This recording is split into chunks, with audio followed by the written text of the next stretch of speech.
Bonjour, c'est Alex de From K2M et aujourd'hui je vais vous parler de l'école 42, la meilleure école du monde. L'école 42 est une école d'informatique ouverte à tous créée par Xavier Niel en 2013. L'objectif est de former les développeurs de demain avec une pédagogie par projet et de l'apprentissage entre pairs. C'est une école où il n'y a pas de professeur ni d'horaire. L'école est ouverte 24 heures sur 24, 7 jours sur 7, même les jours fériés. C'est une école gratuite et ouverte à tous sous réserve de quelques tests que je vous expliquerai plus tard. Alors pour rentrer, il y a une sélection qui se fait en deux temps. Le premier sont des tests sur internet qui sont des tests de mémoire et de logique. Et ensuite, il faut venir assister à une présentation de l'école qui va être organisée par le staff et une visite des locaux par les étudiants. La deuxième partie, ça va être la piscine, qui est une sélection qui se fait dans les locaux. C'est un mois où on nous apprend à coder et on nous évalue sur notre capacité à restituer ce qu'on a appris. Pour ma part, j'ai passé la piscine de sélection V42 pendant mes vacances entre mon bac et le début de mon école d'ingénieur. Et j'ai commencé mon cursus alors que j'étais déjà depuis quelques mois à Polytech UPMC. Entré à 42, ça a été le début de ma vraie expérience de développeur. C'est à cette occasion que j'ai pu commencer à développer mes premiers projets. C'était la première fois que je devais produire des codes et faire des projets en informatique qui n'étaient pas juste la reproduction de tutos. En plus, par design, 42 nous force à avoir une approche très rigoureuse du code et de toujours utiliser des éléments dont on comprend toutes les subtilités. Alors aujourd'hui, 42 est selon moi l'école avec la meilleure pédagogie que j'ai rencontrée tout au long de ma scolarité. Certes, la pédagogie est perfectible et le staff travaille au quotidien pour l'améliorer, mais c'est de loin la meilleure que j'ai rencontrée. C'est l'une des écoles qui est le plus près des attentes du marché, car ce qu'on apprend à l'école est directement applicable sur le marché du travail. Et deuxièmement, elle bénéficie d'une très grande diversité de par le fait qu'elle soit gratuite et ouverte à toutes. Alors pour entrer à 42, j'ai commencé par faire des tests sur internet. Le premier était un test de mémoire. Il fallait resélectionner des carrés qui s'étaient allumés sur un tableau pendant une vingtaine de minutes. Et le deuxième exercice durait 2 heures et c'est un jeu de logique qui permet de tester notre logique informatique. Je ne le savais pas à l'époque, mais je m'en suis rendu compte après. Donc suite à ça, je fais la visite de l'école et la présentation et je m'inscris à la piscine d'août. Donc pendant tout le mois d'août, je vais être à 42 pour apprendre à coder et voir si je peux intégrer l'école. L'école 42 est composée de 3 étages avec 300 iMac par étage.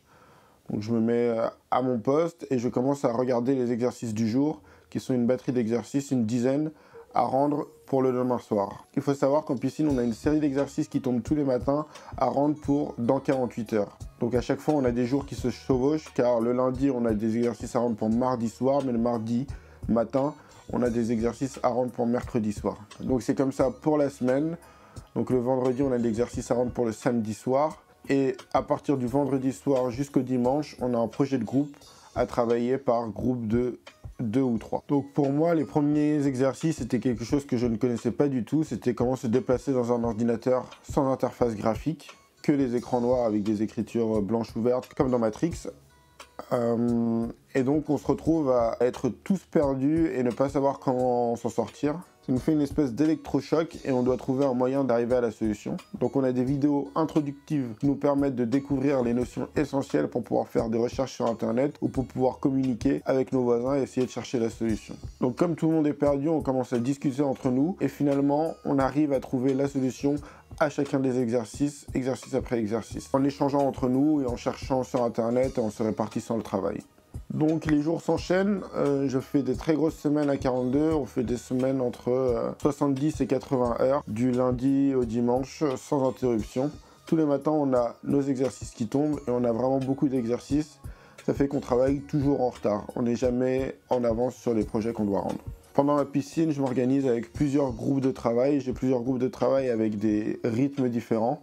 Mais ça me permet de passer d'un groupe à l'autre et de pouvoir travailler avec des gens qui sont motivés et pouvoir garder le rythme.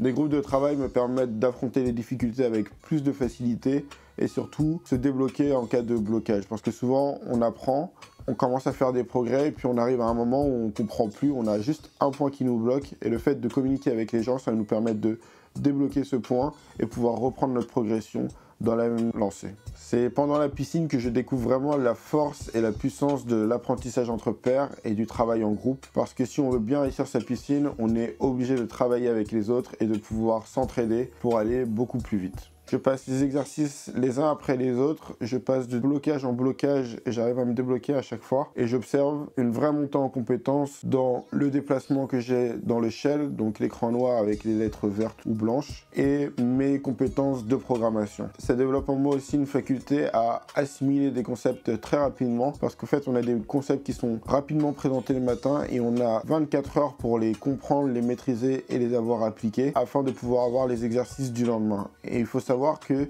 les exercices du lendemain partent du principe qu'on maîtrise les exercices d'aujourd'hui et les notions d'aujourd'hui. Donc on est à chaque fois obligé de complètement maîtriser une notion pour pouvoir comprendre le jour d'après et les jours s'enchaînent ainsi de suite. C'est très prenant intellectuellement et ça ressemble vraiment à un sprint intellectuel pendant un mois. Alors en termes de correction, on est corrigé par d'autres étudiants comme nous qui sont en train de passer la piscine. On doit la faire corriger le lendemain par 3 personnes. Ces personnes vont évaluer notre code, vérifier qu'on maîtrise bien tous les aspects et que ça est conforme aux consignes qu'on nous a données. Ensuite, il y a une machine qui va passer dessus pour vérifier qu'il n'y a pas de différence entre le résultat attendu et le résultat que nous avons produit. À la moindre différence, la correction s'arrête. Seuls les exercices avant sont corrigés et les points sont donnés. Donc ça veut dire que si on fait une erreur au dernier exercice, on va peut-être avoir 90% des points.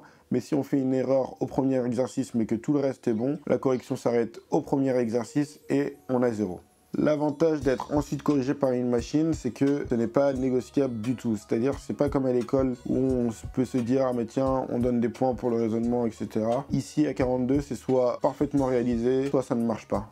Au cours de la piscine, c'est un mois qui est très intense, donc sur la fin de la piscine, on commence à fatiguer et ça se ressent dans les erreurs qu'on fait, les erreurs d'inattention, les erreurs d'oubli de sauvegarde, toutes les erreurs qu'on peut faire en tant qu'étudiant. On doit donc faire attention à bien être rigoureux sur chaque exercice et ne pas faire d'erreur d'inattention car toute erreur d'inattention peut nous coûter la note de 0. Le mois se conclut par un grand examen machine. C'est un examen où on est face à un ordinateur, sans internet, sans le droit de céder entre voisins. On a juste le droit à une feuille de brouillon et un stylo où on doit réaliser une série d'exercices seul avec la machine. Donc c'est un examen qui dure 8 heures, il commence à 10 heures et finit à 18 heures. Et on a droit à de l'eau et quelques aliments secs pour pouvoir manger pendant l'examen. Pendant cet examen, c'est la même chose que ce qu'on fait la plupart du temps avec les cours, sauf que c'est censé résumer l'ensemble des notions acquises pendant la piscine. Donc ça se passe par, on nous présente un exercice, on remplit l'exercice, on envoie l'exercice pour être corrigé. Si l'exercice passe du premier coup, toutes les séries de tests qui sont faits par l'ordinateur, alors on a tous les points. Si ça manque ne serait-ce qu'un seul test, alors on doit réessayer avec un nouvel exercice de pouvoir passer. Et à chaque fois qu'on passe un exercice du premier coup, on a un certain nombre de points. Du deuxième coup, on perd des points et ainsi de suite jusqu'à ce que l'exercice ne vaille plus de points. Et on progresse comme ça de niveau en niveau. L'avantage de l'examen machine, c'est que quand on soumet notre exercice, on va attendre entre 1 et 3 minutes le résultat et on va être fixé directement sur notre production. Donc pour ma part, j'ai fait 7 heures en examen machine. Au bout de 7 heures, je me suis fait virer par la machine qui m'a dit qu'au niveau où j'étais, j'avais échoué à tous les exercices. Mais bon, je reste quand même relativement satisfait car j'ai une bonne note par rapport à toutes les personnes avec qui je discute en quittant l'examen. Alors quand je quitte la piscine et que je retourne à la fac quelques jours plus tard, je quitte cette expérience ultra enrichissante avec beaucoup de questions, surtout sur comment ce modèle peut s'adapter à des connaissances plus complexes, comment on peut aller concurrencer des écoles d'ingénieurs ou des masters sur des compétences qui pour moi requièrent plus de niveau théorique. Le deuxième, c'est comment s'organise tout ça pour le reste de l'année et dans le monde étudiant. En plus de ça, mes parents sont relativement inquiets par le fait que 42 ne délivre pas de diplôme reconnu par l'État à la fin de la formation. Ça, c'est quelque chose qui a un peu changé aujourd'hui, je crois, grâce à des passerelles. Il est possible d'avoir un niveau master en utilisant un cursus en apprentissage, donc la moitié de son temps en entreprise et l'autre moitié de son temps à 42 à réaliser des projets. Donc j'ai dû attendre 2 semaines pour avoir les résultats et au bout de 2 semaines, je reçois la bonne nouvelle qui est que je suis pris à 42 et que je vais pouvoir commencer mon cursus. Alors en novembre, je rentre à 42, je découvre le nouveau rythme. Je trouve que le rythme est beaucoup moins strict qu'en piscine, c'est-à-dire que chacun peut aller à son rythme. De plus, l'ambiance dans l'école est assez sympathique. On a des tables de ping-pong, des baby-foot et des salles de jeu qui nous permettent de nous détendre et en même temps un environnement propice au travail car nous avons 3 fois 300 ordi les uns à côté des autres d'étudiants qui travaillent sur relativement les mêmes problématiques. En plus, on a des événements très intéressants avec des experts de standing international, ce qui nous permet de nous enrichir aussi sur des sujets tech et des sujets connexes à la tech. Alors, le rythme de travail a beaucoup changé entre le moment où je suis en piscine et le moment où je suis étudiant. En tant qu'étudiant, on a plus de temps pour faire les choses. On est vraiment libre d'aller au rythme que l'on décide. Donc, les cracks de l'informatique peuvent aller très très vite et finir le cursus en 2 ans. Un rythme normal est à environ 3 ans. Et les gens qui sont un peu plus lents, qui ont besoin d'un peu plus de temps pour apprendre les choses, peuvent le faire en 4, 5, 6 ans s'ils le veulent. Cependant, il faut avoir une bonne détermination et être relativement autonome dans son travail, car personne ne va vous materner à l'école 42. Si vous ne voulez pas venir ou si vous voulez venir sans travailler, personne ne vous fera de réflexion à ce propos. Donc il faut être relativement discipliné et déterminé pour travailler tout au long de l'année et continuer d'avancer dans son cursus. Il n'y a que la première année qui est cadrée d'un point de vue temps. Et en fait, pendant la première année, il faut réaliser un certain nombre de projets. Sinon, on se fait virer de l'école et pour rentrer, il faudra repasser une piscine.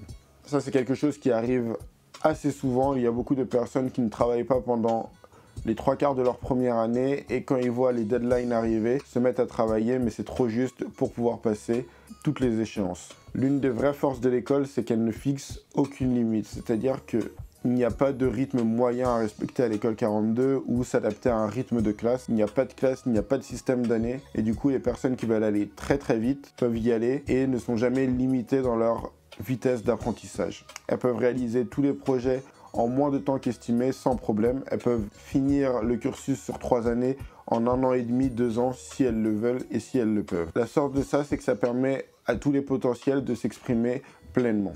Maintenant, d'un point de vue professionnel, la marque 42 est reconnue par les employeurs, même si elle n'est pas reconnue par l'État. Donc pour chercher un travail en sortant de l'école 42, c'est assez simple. Les seuls hicks qu'il peut y avoir, ça va être dans certaines grandes boîtes qui ont des grilles salariales basées sur le diplôme. Elles ne savent pas toujours où mettre les 42, mais en vendant un peu la formation comme un équivalent Bac+5, vous serez au même salaire et aux mêmes avantages que les gens qui ont eu un master ou une école d'ingénieur. L'école 42 est surtout connue en France, à l'étranger un peu moins, mais ça ne pose pas vraiment de problème pour trouver un emploi.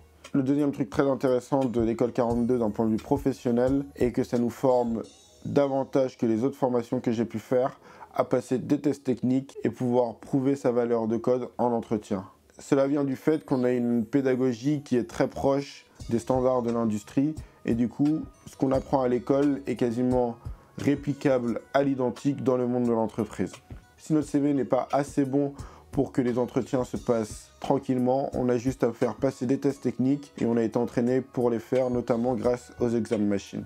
Alors pour faire un peu un bilan de ma vie à 42, je pense que 42 est l'un des plus grands tremplins que j'ai eu dans ma vie, car l'écosystème est tout simplement incroyable. En effet, grâce à l'écosystème, j'ai pu rencontrer des acteurs de haut vol, voire de renommée internationale dans différents domaines, me créer un certain réseau et une certaine ouverture sur le monde de la tech et l'écosystème parisien. En plus, le fait de faire 42 m'a permis de pouvoir accélérer et griller certaines étapes et donc commencer à travailler dès ma première année. En effet, dès ma première année, j'avais un niveau employable, ce qui m'a permis d'aller travailler très vite et pouvoir prendre de l'avance sur la plupart de mes camarades en école, car j'aurai déjà 4 ans d'expérience en entreprise quand eux sortiront d'école. En plus de ça, ça nous permet d'avoir aussi une réserve de développeurs avec des compétences très variées. En effet, on a toujours un pote de pote qui est dans l'école qui aura forcément la solution aux problèmes qu'on essaye de craquer actuellement. Que ça soit dans des domaines comme l'intelligence artificielle, les apps mobiles, le dev web, le réseau ou encore la sécurité, on trouvera toujours quelqu'un qui a cette expertise